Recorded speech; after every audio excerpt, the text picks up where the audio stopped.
Ivars Prūsis atkal uzstāsies. Viņš rezumēs īsumā deputātu atbildes uz mūsu vēstuli.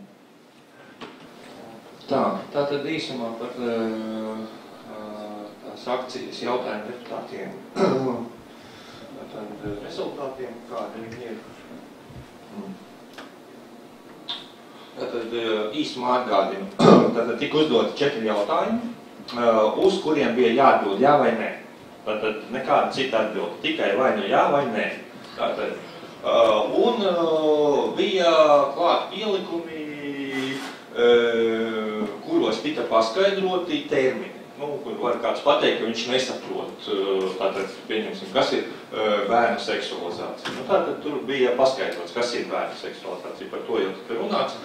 Tātad, 4 jautājumi, vai jūs esat par bērnu seksualizāciju, vai jūs esat par genderu reformu ieviešanu sabiedrībā, vai jūs esat par viendzimumu personu seksuālo un laulības attiecību popularizēšanu un reklāmu bērnu izglītības un aprūpas iestādēs, un vai jūs esat par to, ka vecāku vara ģimenē tiek aizstāta ar vecāku aizgādības tiesībām, ko tikko teica.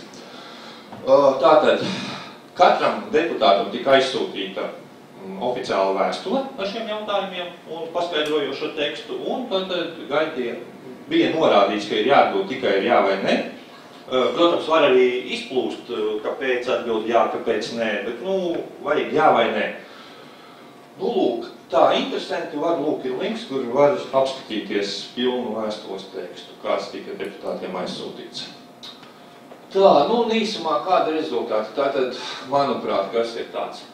Ļoti daudz ko liecina par mūsu deputātiem un par Latvijas politisko sistēmu. 49 deputāti vispār neko neatbildēja. Tas ir viņi to noignorē.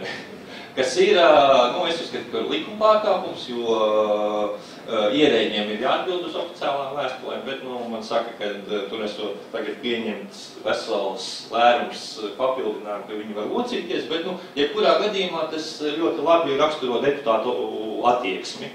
Tātad pret, vēlētājiem un savu, pienākumu pildīšanu. Tātad 49 deputāti. Tā interesanti ir tāda reformu partija, neviens deputāts no reformu partijas neatbildēja. Tālāk, puse no atbildējušiem deputātiem neprot vai negrib atbildēt vienkārši ar jā vai nē. Bija tur jautājumi, tātad 26 deputātiem, kuri locījās. Tātad, ir pateikts, atbildiet jā vai nē, bet viņi tur kaut ko sāk rakstīt. Citu. Из партии реформ звонили, они обсуждали на фракции, они пришли к единому мнению. Man te labo, kad viņi reformu partija esot par to runājuši un, kā saka, kaut kāds vienots viedoklis viņiem esot, bet, katrā gadījumā... Nebija vienots viedoklis. Nebija. Tātad viņi reformu partija esot apspriedusi, viņiem nebija vienots viedoklis, tāpēc viņi vispār neatbildēja. Manuprāt, tas ir absurds, bet, tātad pusē, tātad 26 no atbildējušiem, tātad neatbildēja jā vai nē un izvairījās no konkrētas atbildes.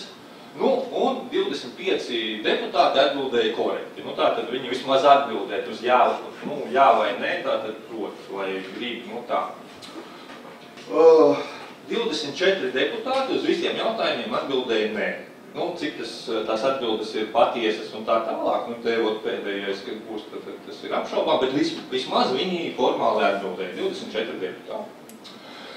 Tikai viens deputāts, Kārlis Krēsliņš no Neatkarīgās apvienības, atbildēja apstiprinoši uz 4. jautājumu. Tad Kārlis Krēsliņš, viņš uzskata, ka vecāku tiesības ir jāizstāja, kā lai saka, ar aizgādnības tiesībām. Un viņš bija vienīgais, kurš tādu konkrētu viedokli izteica, kas nesakrīt ar lielāko vairumu sabiedrības uzskatu. Tālāk, atbilde nē pa jautājumiem ir, tātad uz pirmo jautājumu, tātad ar nē atbildēja 44 deputāti. Uz otro jautājumu arī 44. Tātad pirmais jautājums bija par bērnu seksualizāciju. Tātad par gendera reformu ieviešanu sabiedrībā, ka viņi nevajag arī atbildēt 44 deputāti, ka nevajag. Tātad trešais jautājums par vienzimuma personu seksuālo attiecību popularizēšanu starp nepilngadīgajiem. Tātad nevis popularizēšanu vispār, bet starp nepilngadīgajiem. Tātad neatbildēja 28. Tātad, ja mēs tos 44, tātad mīnus 28, tas ir 16 deputātiem, iespējams, ka ir cits viedoklis. Nu, un par vistraģiskāk, tātad ir par vecāku varu ģimenē, tātad tur 23 deputāti atbildēja, ka viņi nepiekrīt, kad vecāku vara tiek aizstāta ar aizkādības tiesībām. Nu, lūk, visbeidzot, tāda interesanta lieta. Vienotības frakcija deva kopēju atbildi.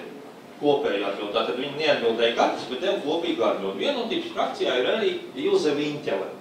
Tātad Ilze Viņķele bijusi labklājības ministre, kura es gribētu teikt, bēdīgu slavu ieguva ar tā saucamo tautā ieguvusies Viņķeles grāmatiņa, kas ir pirmais solis gendera reformas ieviešanai Latvijā.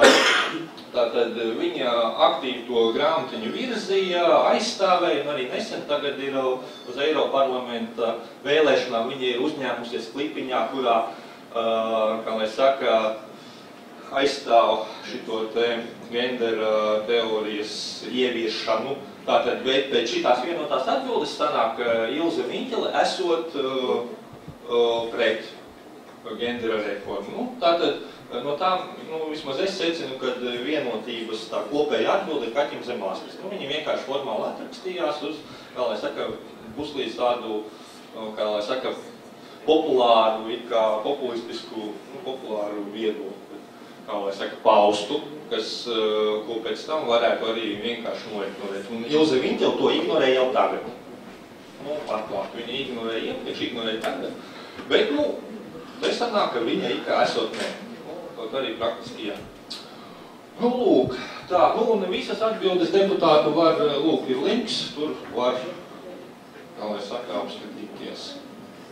Nu, un noslēgumā, lūk, ir tie deputāti, kuri vispār neatbildēja. Tātad, manuprāt, tas ir vienkārši augstākā mērā necieņas izrādīšana un savu pienākumu nepildīšana. Tātad, tur ir Andris Bērciņš, tātad bērnu fonda vadītājs, Lunta Bilsēna, Inta Bišopa, Augusts Brīgmanis, tātad arī CZS frakcijas vadītājs, Boris Cilēvičs, cilvēktiesību aizstāvis it kā, Irina Cvetkova, Edmunds Demiters, Sergejs Dolgopolovs, Jānis Dombrava, Kārlis Enģelis, Oļegs Hriebņikovs, Gunārs Igaunis, Marijana Ivanova-Jevsējeva, Aleksandrs Jakīmovs, Jānis Junkurs, Zanda Kalniņa Lukaševica, Daina Kazāka, Jānis Klaušs, Andrejs Klementjevs, Ivans Klementjevs, Vilnis Kirsis, Inese Laizāne, Jēna Lazareva, Inese Līpiņa Eignere, Valdis Liepiņš, Igors Meļņikovs, Sergejs Mirskis, Ināra Mūrniece, Romāns Naudiņš, Vladimirs Nikonovs, Nikita Nikiforovs, Klaus Holšteins, Jānis Ozoliņš, Igors Pimenovs, Cintars Rasnačs, Romualds Ražruks, Dana Reizniece Ozola, Gunārs Rusiņš, Elīna Siliņa, Dāvis Stalts, Leldes Tumbre, Jānis Tutis, Jānis Upenieks, Jānis Urbanovičs, Viktors Valainis, Inga Vanaga, Juris Viļums, Ivars Zariņš un Valdis Zatlers. Tātad viņi, vispār, kā lai saka, uzspļāva visu šim visam pasaukumam un ignorē. Tā, paldies!